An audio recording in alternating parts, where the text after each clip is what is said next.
تھوڑے دن پہلے وزیر اعظم کے مشیر برائے سیاسی امور رانا ثناء اللہ خان صاحب جو ہیں انہوں نے ہمارے پروگرام میں ایک بات کی تھی، اور یقیناً جب وہ آپ بات سنیں گے تو آپ کو سمجھ آ جائے گی کہ اب ہم اپنی روایتی سیاست کی طرف واپس جا رہے ہیں۔ سنیے رانا صاحب نے کیا کہا تھا۔ مجھے سمجھائیں کہ جی 5 اگست کو انہوں نے کیا کرنا ہے۔ 5 اگست کو عمران خان کے 2 بیٹے جو ہیں وہ اگر پاکستان میں آ جاتے ہیں ایک جلوس کی وہ اگر والی بات ہے نا، وہ اگر بھی جو ہے وہ پورا نہیں ہونا۔ اچھا معاملہ ہاں کیا مطلب وہ نہیں آئیں گے؟ نہیں آئیں گے۔ ہاں جی پنچوتا صاحب، کیونکہ آپ ترجمان ہیں عمران خان صاحب کے، تو یہ حکومت کو کیسے پتہ ہے کہ عمران خان کے دونوں برخوردار پاکستان نہیں آ رہے؟ دیکھیے ہاں میرے صاحب، پہلی بات یہ ہے کہ انہوں نے پہلے جب ذکر ہوا کہ وہ آ رہے ہیں تو اس وقت سارے اچھل کے یہ کہہ رہے تھے کہ وہ آئیں ذرا ہم دیکھیں گے، گرفتار کریں گے، اور اگر اس سے پہلے ان کے بیانات اٹھا کے دے لیں تو یہ کہتے ہیں قوم کے بچے مروا رہے ہیں، عمران خان اپنے بیٹوں کو کیوں نہیں بلا رہا، تو پہلے ان کو یہ کہہ دینا کہ ایک بیان کے اوپر تو قائم ہو جائیں۔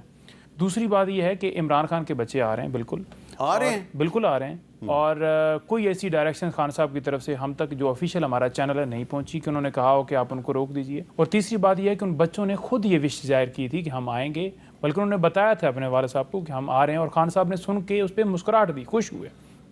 تو یہ ایسی چمگوئیاں باتیں ہوتی رہتی ہیں، چلتی رہتی ہیں، افواہیں پھیلاتے ہیں لوگ، جھوٹی افواہیں، لیکن وہ بالکل آ رہے ہیں۔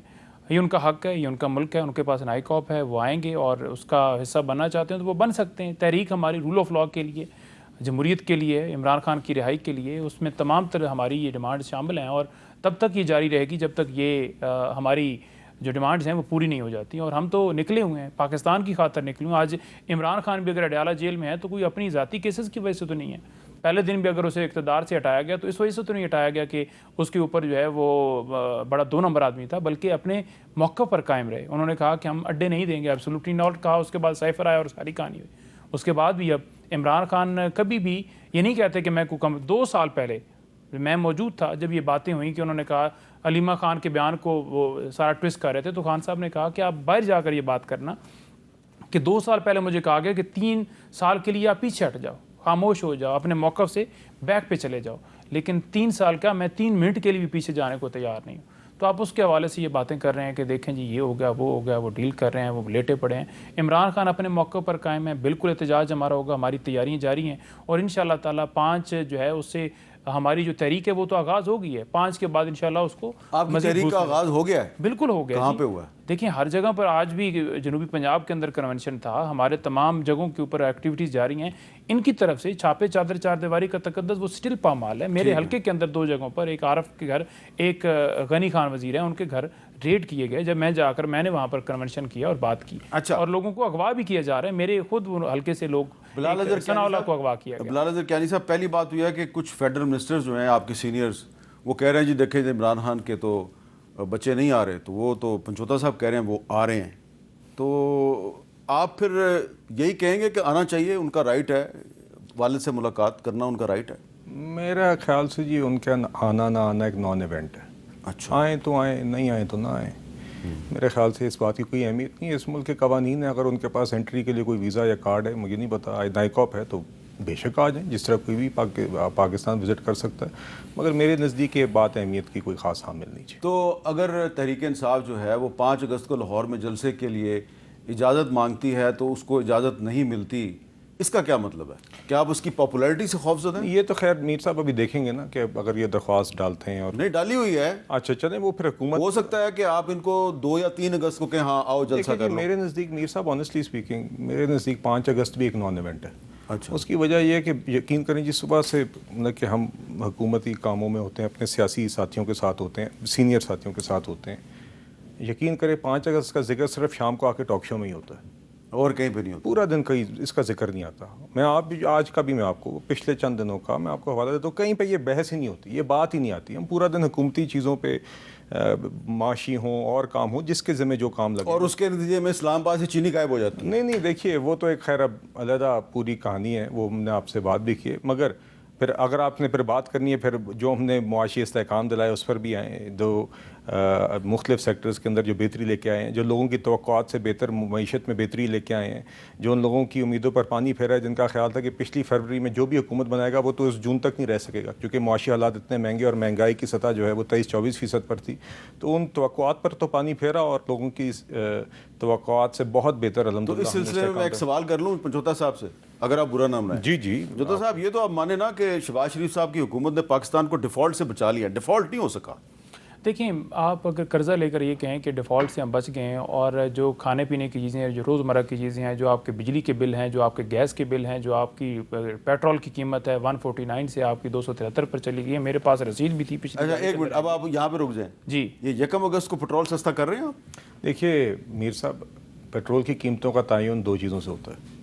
ایک گلوبل آئل پرائسز, جو بھی اس کے 2 ہفتوں میں اتار چڑھا رہا ہو. تو گلوبل آئل پرائسز تو نیچے آ رہی ہیں. نہیں, وہ 15 دن کا جو بھی ڈیٹا ہوگا, پلیٹس ایک جہاں پلیٹس کا ڈیٹا استعمال کیا جاتا ہے, اور جو بھی فارن ایکسچینج میں اگر کوئی اتار چڑھا ہو, جو ہمارا الحمدللہ اسٹڈی ہے, مطلب کہ 275 سے 282. 1 اگست کو کمی ہونی تو چاہیے انشاءاللہ اگر پلیٹس کا ڈیٹا یہ کہے گا, میں آپ سے یہ کہہ رہا ہوں کہ مور اور لیس وہی پاس تھرو کیا جاتا ہے. کمی بھی. اور پنجوتا صاحب کہہ رہے ہیں کہ مہنگائی بہت ہو گئی ہے. نہیں, دیکھیے دوسری, ہاں اس پہ بھی آ جائیے.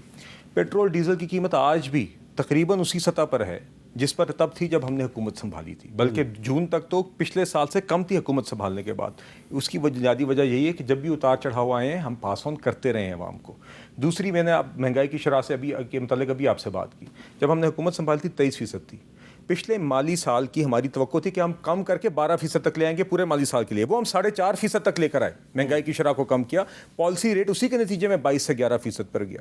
اسی کے ہی نتیجے میں حکومت کا انٹرسٹ کا ایکسپینس بھی 9700 کے بجائے 8900 ارب روپے 800 ارب روپے کی ہم نے وہاں بچت کی.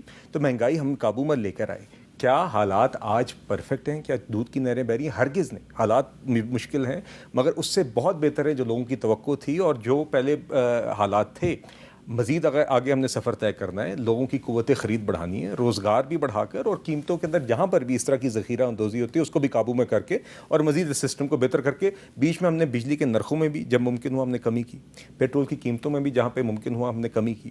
اور یہ جو ہم جب شرح کی بات کرتے ہیں مہنگائی کی, تو یہ ان سب قیمتوں کا مجموعہ ہی ہوتا ہے.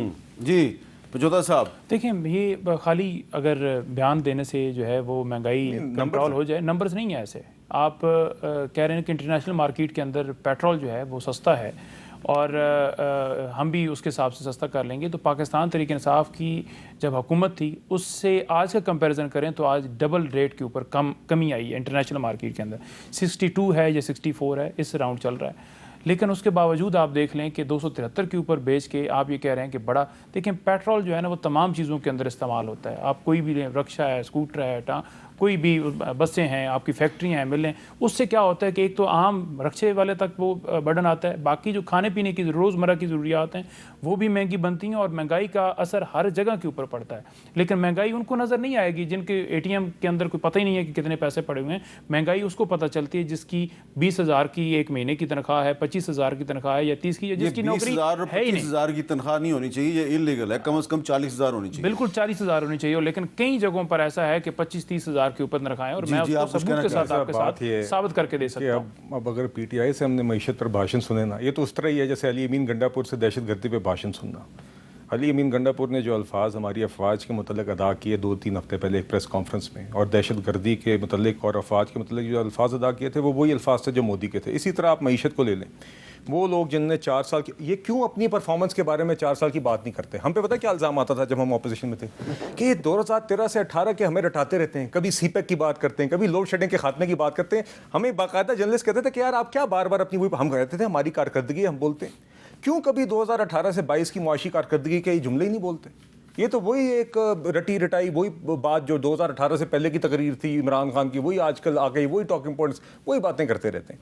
2018 سے 22 کے درمیان 2 کروڑ سے زائد لوگ غربت کی لکیر کے نیچے گئے, 50 لاکھ سے زائد لوگ آپ نے ان لوگوں نے بے گھر کیے. 4 سال مستقل مہنگائی رہی, 4 سالوں میں 4 وزرائے خزانہ ہیں. اسد عمر صاحب آئے تھے پوسٹر بوائے بن کے, 1 سال کا عمران خان صاحب نے IMF نہیں جاؤں گا, خودکشی کر لوں گا میں, IMF نہیں جاؤں گا. پھر IMF گئے, خراب پروگرام اگری کیا, 4 سال میں 4 وزرائے خزانہ بدلے, اور جب کرسی جاتی ہوئی نظر آئی تو خود ملک کو ڈیفالٹ کی طرف دھکیل کر گئے. اور یہ وہ لوگ دھکیل کر گئے جو ان کو پتا تھا کہ IMF کا پروگرام ہم توڑ کے کیا کر رہے ہیں. مراد سعید کرے, ود آل ڈیو رسپیکٹ پنجوتا صاحب کریں, یہ معیشت کے لوگ نہیں ہیں, مگر جن لوگوں نے کیا ان کو پتا تھا کہ ایگزیکٹلی وہ کیا کر رہے ہیں, کون سی ریڈ لائن اس ملک کی اور ریاست کی اور معیشت کی وہ کراس کر رہے ہیں. ان لوگوں نے پروگرام توڑا, ملک کو ڈیفالٹ کی طرف دھکیلا. شوکت ترین صاحب, تیمور جھگڑا صاحب, آڈیو لیک صاحب کے سامنے. پھر جب ہماری حکومت آئی, ہم نے جب IMF کو چٹھیاں لکھیں, when we got into negotiations with them کہ ہم نے پروگرام ریوائیو کرنا ہے, تو اس ٹائم پہ باقاعدہ چٹھیاں لکھی گئیں. آپ کو یاد ہے وہ چٹھیاں جس کے متعلق پھر آڈیو لیکس آئی تھیں کہ یہ کسی طرح پی ٹی آئی کی اس ٹائم پہ وزیر خزانہ برائے خیبر پختونخوا اس ٹائم پہ جھگڑا صاحب تھے, تو چٹھی لکھی گئی تھی باقاعدہ IMF کو کہ کسی طرح یہ ریوائول سبوٹاج اور ملک ڈیفالٹ کرے اور یہ IMF کا پروگرام اگری. چلے اب آپ اس طرف چلے گئے, میں نے ایک بریک لینی